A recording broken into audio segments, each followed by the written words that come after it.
ভেনিসে প্রায় সম্ভবত ১ সপ্তাহ কাটলো।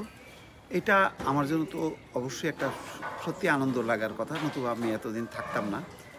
ভালো লাগছে এই কারণে যে যেখানে যাচ্ছি মানুষের এত বেশি উচ্ছ্বাস, আপ্যায়ন, আতিথেয়তা। মাঝে, মাঝে মনে হচ্ছে যে না থেকেই যাই, ভেনিসেই থাকি সবার সাথে।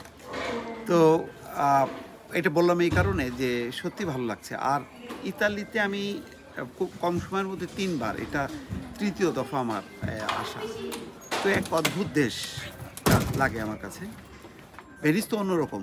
ভেনিসের সাথে জেনোভার মিল নেই, জেনোভার সাথে মিলানোর মিল নেই, মিলানোর সাথে রোমের মিল নেই।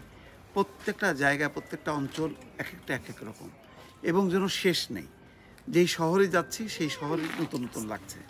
তো আমার কাছে সত্যি একটা অভিভূত। আমার কাছে যদি কেউ বলে যে ইউরোপের কোন দেশে তুমি থাকবা? আমি বলব ইতালি, এবং অবশ্যই সেক্ষেত্রে ভেনিস আমার অগ্রাধিকার। এই কারণে যে ভেনিসের যে প্রাকৃতিক সৌন্দর্য, তার যে চমৎকার যে নদীমাতৃক যে চেহারাটা এবং আবহাওয়াটা আমার কাছে এখন পর্যন্ত খুবই ভালো লেগেছে।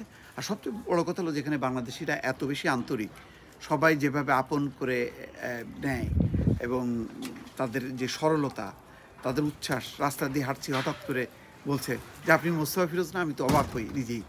সে তার সাথে আমার কখনো পরিচয় নেই, কিন্তু যখন বলে তখন মনে হয় যে বাংলাদেশ আর ইতালি মানে খুব কাছাকাছি, কত দূরে আমি বাংলাদেশে। কিন্তু যখন বলে আপনি মোস্তফা ফিরোজ না, তখন মনে হয় যেন ঠিক আমার মানে সবসময় যেন দেখে। তো এই কারণে আমার কাছে একটা অন্যরকম অনুভূতি। তো আশা করি ভেনিসে হয়তো আজকে আমার শেষ দিন, চলে যাব, কিন্তু আবার চলে যাওয়ার পর থেকে আবার অপেক্ষায় থাকবো যে আবার কবে আসবো। এক কথায় বললাম আর কি আমার অনুভূতি। ধন্যবাদ।